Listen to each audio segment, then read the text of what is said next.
Okay. So now let's get to you. So it's now going to be your show. All right. So you can see now you are the center of attraction. Okay.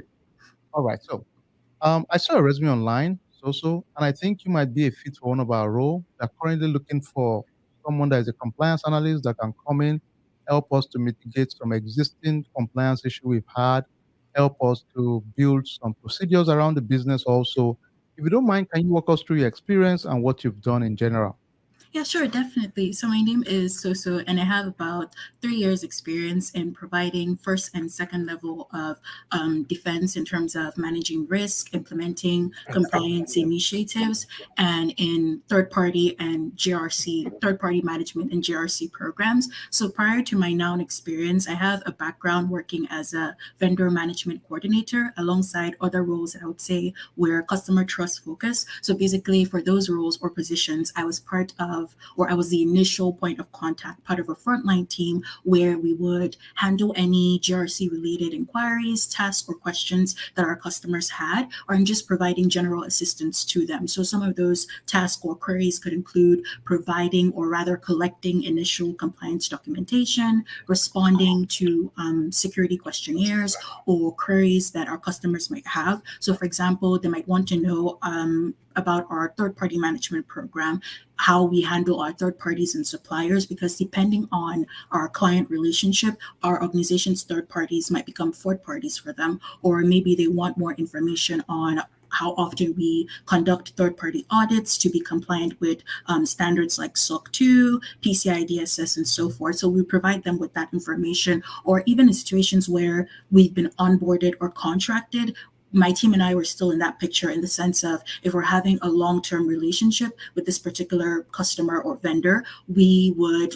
It's not like a one time assessment thing. So we might need to be reassessed. And so I was part of the team that would handle the communications in terms of setting up the reassessment of our organization's security posture. And even in scenarios where if we should make changes in our systems and processes to promote transparency in our vendor relationship, we would be the ones to provide that information to let them know, or if it was something that was contractual, of course we have to let them know that we've made changes to our systems. So that was all to provide reasonable assurance in our security posture in terms of our security maturity as an organization. And so basically my team and I did the groundwork that laid the initial foundation work for higher GRC analysis that were done by higher GRC professionals. And so from that position, I was able to move into a line of support that was more hands on, where I'm actually carrying out the risk assessments, supporting audits, and having the experience to work with various GRC tools, frameworks, compliance requirements, and auditing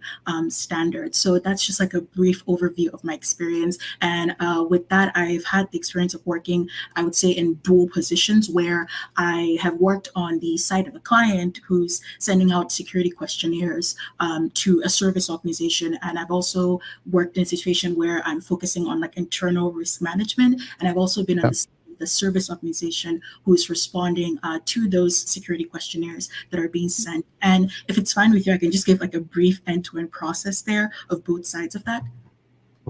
Before you do the end-to-end review of Yes. the processes, can you walk me through specifically how you do your risk assessment?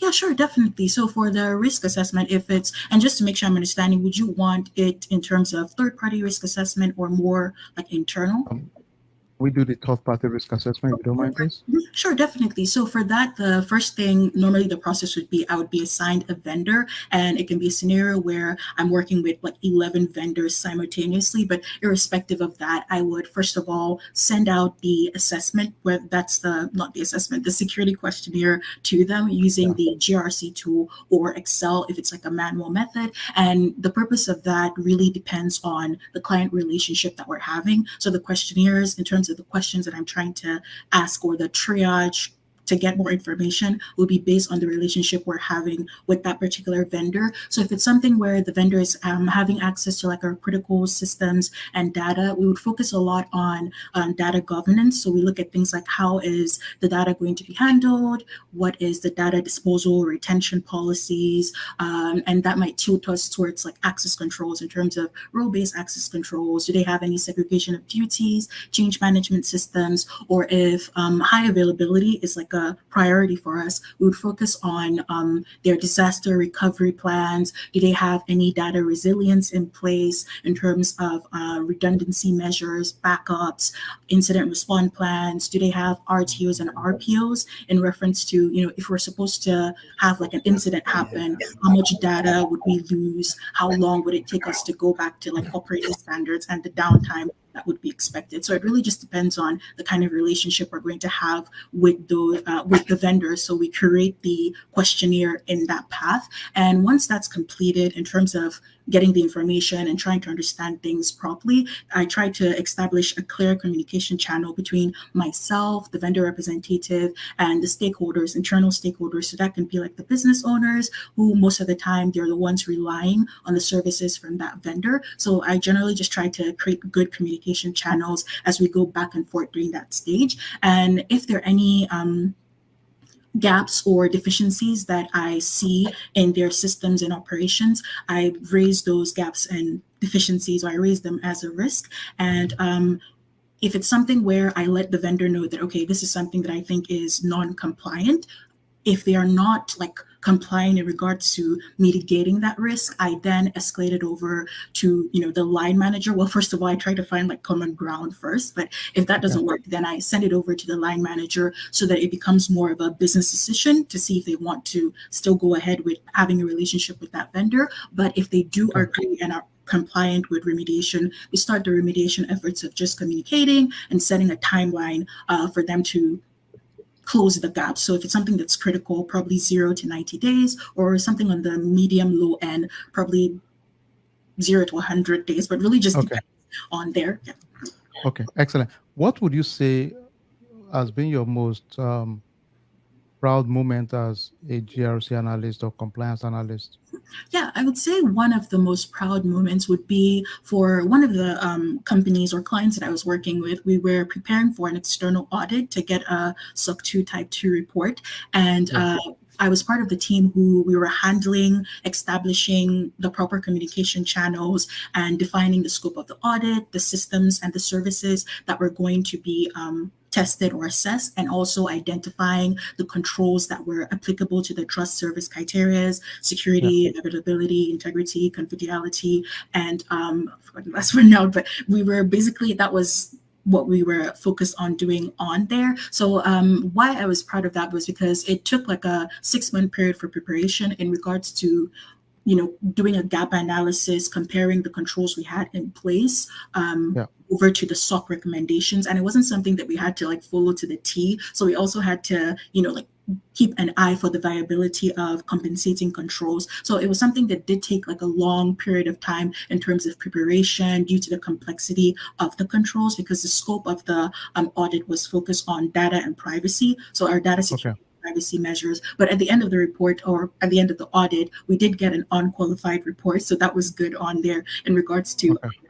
us All being right. fair So, and if you don't mind, what's the difference in your opinion between data security and data privacy? What do you think is the difference?